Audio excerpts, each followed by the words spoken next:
नमस्कार, मी मोनाली झेंडे. MNVTIच्या successful entrepreneur विषयी आज आपण गप्पा मारत आहोत त्यांच्यासोबत. आणि आज आपल्याकडे आलेले आहेत अर्चना कुलकर्णी.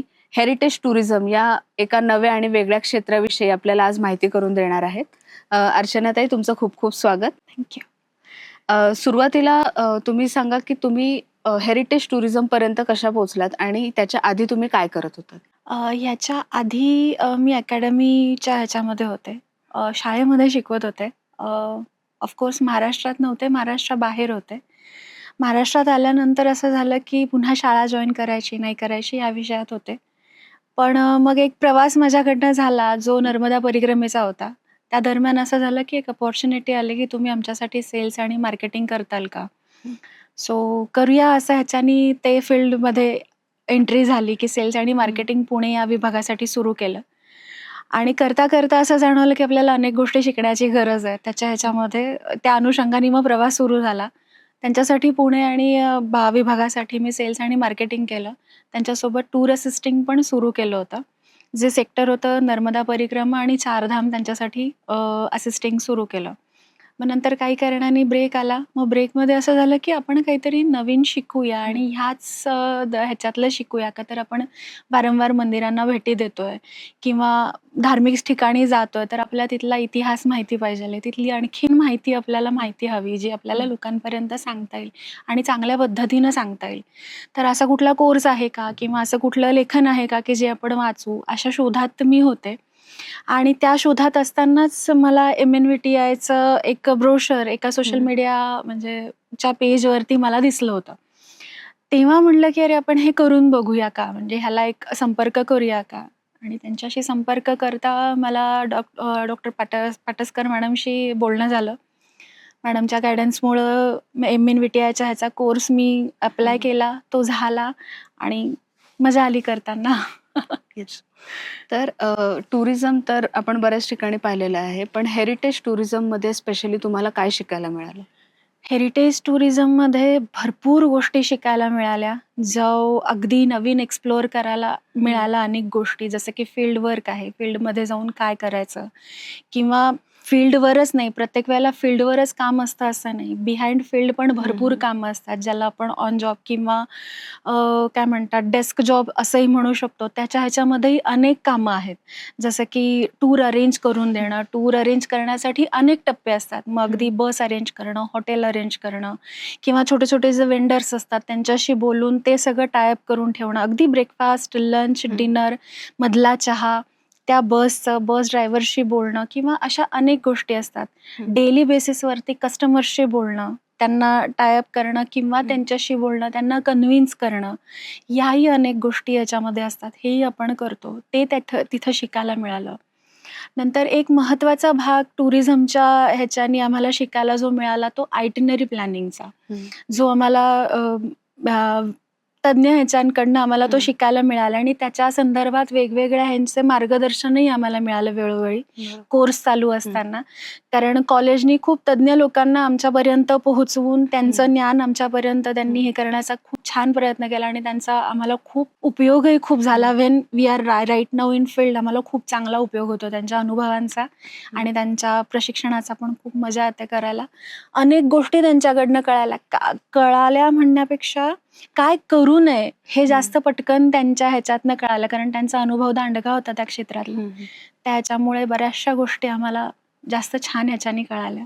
आणि हे जे तुम्ही हेरिटेज टुरिझम जे फील्ड आहे त्याच्यामध्ये युजुअली असं असतं की मी टूर गाईड होणार असं सगळ्यांना वाटतं. पण अदर दॅन टूर गाईड किंवा टूर ऑपरेटर कुठल्या कुठल्या ऑपॉर्च्युनिटी आपल्याला याच्यामध्ये आहेत? भरपूर आहेत. फक्त टूर हेरिटेज टुरिझम म्हटल्यानंतर फक्त टूर गाईड होणं किंवा टूर लीड करणं किंवा टूर एक्सपर्ट होणं हे न होता जसं मी म्हटलं तसं अनेक अपॉर्च्युनिटी आहेत. फर्स्ट ऑफ ऑल एक आहे की तुम्ही कंटेंट रायटिंग करू शकता. जे तुम्ही टूर जाऊन आलेला आहात किंवा ज्या स्थळांना तुम्ही भेटी देणार आहात. एखाद्या आता सपोज तुम्ही कंपनीसाठी एका काम करता आहात आणि त्यांच्या काही टूर आता लाईनअप आहेत, प्रिव्हियस अपकमिंग टूर्स आहेत. त्याच्या ह्याच्यासाठी काही तुम्हाला राईटअप लिहायचं असेल की आता सपोज आमची हम्पीला सहल जाणार असेल तर आम्हाला हम्पीवरती एक छोटंसं राईटअप लिहायचं आहे. मग त्याच्यात आपण आपलं क्रिएटिव्ह इनपुट टाकून आपण हम्म. एखादं सोशल मीडियासाठी राईटअप तयार करू शकतो. त्याच्यासाठी कंटेंट रायटिंग करू शकतो. हम्म. किंवा सेम ॲज अपकमिंग टूरसाठी न लिहिता किंवा टूर आल्यानंतर कस्टमर्सचे जे एक्सपिरियन्सेस असतात, हम्म. Whether they are positive, negative जे काय आहेत, तेही आपण एका कंटेंट रायटिंग मार्फत आपण कन्वे करू शकतो सोशल मीडियासाठी. किंवा अजून हे आहे की काय म्हणतात, ऑफिस डेस्कला काय प्रकारचं काम असू शकतं? ऑफिस डेस्कसाठी म्हणता येईल तर बऱ्याच पुन्हा एकदा गोष्टी आहेत की फोन मार्केटिंग आहे, हम्म. सोशल मीडिया मार्केटिंग आहे किंवा कन्व्हिन्सिंग आहे, सेल्स मार्केटिंग आहे, कॉलिंग आहे, हम्म. नंतर पुन्हा म्हणलं तसं कंटेंट रायटिंगही आहे. अनेक हम्म. गोष्टींसाठी आपण अप्रोच करू शकतो आणि चांगल्या प्रकारे घरी बसून सुद्धा आपण काम करू शकतो. म्हणजे नॉट नेसेसरी की मी प्रत्येक वेळेलाच फील्डवरती जाईन. बरोबर. मी घरी बसूनही क्रिएटिव्ह काम करू शकेन. हल्ली रिसर्च ह्याच्यामध्ये हम्म. पण बऱ्याच ऑपॉर्च्युनिटी आहेत की अनेक नवीन नवीन विषयांवरती आपल्याला रिसर्च करून आपला आपला पेपर लिहून आपल्याला एखाद्या ह्याच्यामध्ये मांडता येतो आणि उत्तमरित्या आपण त्याच्यामध्ये काम करू शकतो आणि आपलं नॉलेज वाढवू शकतो. हे पण आहे. येस. तर MNVTI मध्ये हा जो कोर्स हेरिटेज टुरिझमचा घेतला जातो, ह्याच्यामध्ये तुम्हाला काय काय कंटेंट दिला जातो शिक्षणासाठी? शिक्षणासाठी हम्म. त्याच्यामध्ये फील्ड व्हिजिट आहेत फर्स्ट ऑफ ऑल, बरोबर. ज्याच्यामुळे आपल्याला फील्डवरती जाऊन कसं हे करायचं तो एक अनुभव चांगला मिळाला.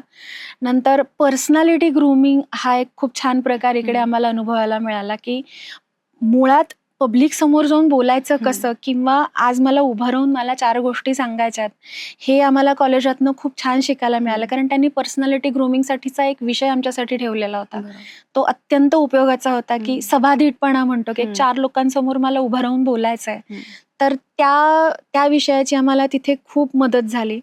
एक आणखीन विषय होता जिओग्राफी. बहुतेक वेळेला आपल्याला अनेक धार्मिक स्थळं किंवा अनेक वारसा स्थळं आपल्याला माहिती असतात.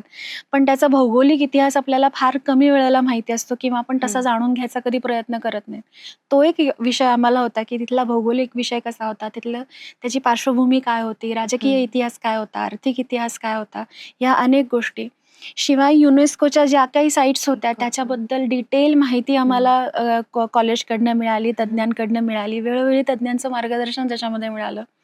जे युनेस्कोचे जे साईट्स आहेत त्याचं डिटेल तपशीलवार माहिती सगळ्या तज्ज्ञांनी आम्हाला सांगितली, समजावून सांगितली की हे असं का आहे, तसं युनेस्कोचं त्याच्यामागे प्रमाणपत्र काय आहे, ASI काम काय करतं, अशा अनेक बारीक सारीक विषयांवरती. आयटिनरी प्लॅनिंग त्याचाही एक आम्हाला विषय होता की ते कसं प्लॅन करायचं, कसं अगदी बेसिक पासून नकाशा कसा बघायचा आणि रूट कसे काढायचे ह्याच्यापासून आम्हाला सगळं माहिती कॉलेजनी शिकवली, तज्ज्ञांनी शिकवली अर्थात, आणि त्याचा आम्हाला खूप फायदा झाला.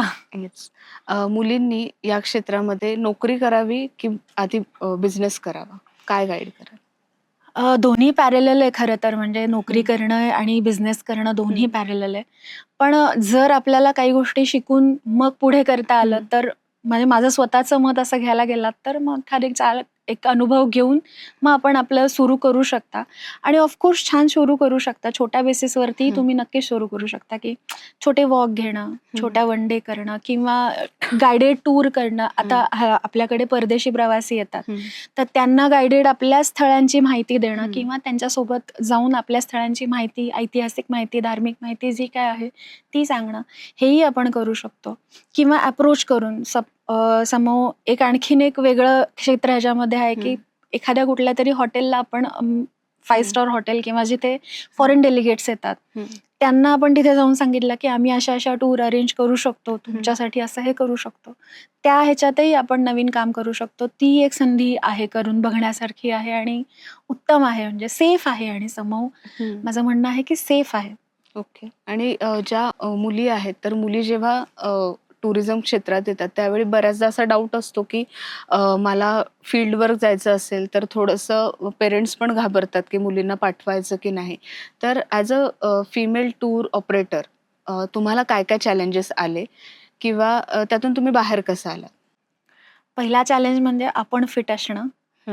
मुळात आपण फिट असेल तर आपण कॉन्फिडेंटली फील्ड अटेंड केलं तर त्याचे अनेक फायदे होतात. कधी-कधी असं होतं की आपण कॉन्फिडंट नसेल आणि आपल्याकडे खूप माहिती असेल, तर तोही आपल्याला चॅलेंजच आहे. तो पण एक आपल्याला की जर आपल्याला ती माहिती दुसरा चॅलेंज म्हणजे ती माहिती आपल्याला एक्झिक्यूट नाही करता आली तर. ते छान आपल्याला जेवढं नॉलेज आहे, जेवढं हम्म. आपलं रीडिंग आहे, त्याच्यासाठी आपलं एक्झिक्युशन हे खूप महत्वाचं आहे. किती कॉन्फिडेंटली तुम्ही सांगू शकता बरोबर. हे तुम्हाला भरपूर आहे. चॅलेंजेस प्रत्येक वेळेला वेगवेगळे असतात. काही नैसर्गिक असतात. कधी आला तर पाऊसही येऊ शकतो. एखाद्या वेळेला बरोबर. फील्डवरती खूप धडाधड पाऊस आलाय. नाही आपण एक्झिक्यूट करू शकलो. कुठेतरी कोपऱ्यातच जाऊन आपल्याला माहिती सांगावी लागते. बरोबर. आपल्याला प्रसंगावधान राखून अनेक गोष्टी त्यावेळेला हे करतात. पटकन डिसिजन घेता आला पाहिजे कॉन्फिडेंटली, की आता इथे नाही होते, आपण तिथे जाऊन करूया. हे त्यावेळेला प्रसंगावधान राखून केलं तरी खूप कामाचं आहे. पण मग थोडंसं आपल्याला अंदाज ह्या सगळ्या गोष्टींचा आला पाहिजे. आपण तेवढं थोडंसं काय म्हणतात अवेअरनेस असला पाहिजे. थोडंसं कुठे एखाद्या स्थळी जायचंय आपल्याला, तिथला फोरकास्ट बघणं, तिथली माहिती काढून घेणं, की बाबा तिथे आज पाऊस सांगितलाय, तिथे ऊन आहे, तिथे हे आहे. छोट्या-छोट्या गोष्टी असतात, त्यातनं आपण आपला पर्सनल टच कस्टमरला देऊ शकतो, आपल्या क्लायंटला देऊ शकतो आणि बोनस पॉइंट घेऊ शकतो म्हणजे. बरोबर. आता आपण ज्या फील्डमध्ये काम करतोय, हेरिटेज टुरिझम, याच्यामध्ये कॉम्पिटिशन कितीशी आहे आणि जे न्यू जॉइनी असतात, तर त्यांना साधारण किती सॅलरी मिळू शकते आणि ॲडिशनल त्याच्यामध्ये ते सॅलरीमध्ये काही घ्यायचं असेल, तर कसे बेनिफिट घेऊ शकतात? सॅलरी आणि कॉम्पिटिशन हा व्यक्तिगत आणि त्या फर्मचा डिसिजन असतो ऑफकोर्स. त्यामध्ये आपण तरी आता म्हणजे असं एक बॉक्स पर्टिक्युलर सांगू नाही शकत. म्हणजे डिपेंड्स अपॉन द फर्म जी काय आहे किंवा टूर्स जी काय कंपनी आहे त्याच्यावरती ह्या सगळ्या गोष्टी अवलंबून असतात. पण आहे, कॉम्पिटिशन आहे. पुन्हा त्या कॉम्पिटिशनमध्ये आपण कसं शिकायचं आणि काय किती टिकायचं हे केवळ आपल्यावरती आहे. जर मला त्या गोष्टींमधला अभ्यास करून टिकायचा आहे, तर आपल्या जे शिकवलेलं आहे त्याचा आपला अभ्यास पक्का असणं हे खूप गरजेचं आहे. आणि पैसे आहेत, कॉम्पिटिशन भरपूर आहे. त्याच्यामुळे पुन्हा मी सांगेन, की आपला अभ्यास पक्का असणं तेवढंच गरजेचं आहे. कारण त्याच्याशिवाय आपण कुठल्याही कॉम्पिटिशनमध्ये टिकू नाही शकत आहोत. येस. आणि सध्या तुम्ही काय प्रकारचं काम करताय तुमच्या ऑफिसमध्ये? अच्छा. माझ्या आत्ताच्या कामाच्या ह्याच्यामध्ये कंटेंट रायटिंगचं काम येतं, जे सोशल मीडियासाठी कंटेंट रायटिंग जे आहे.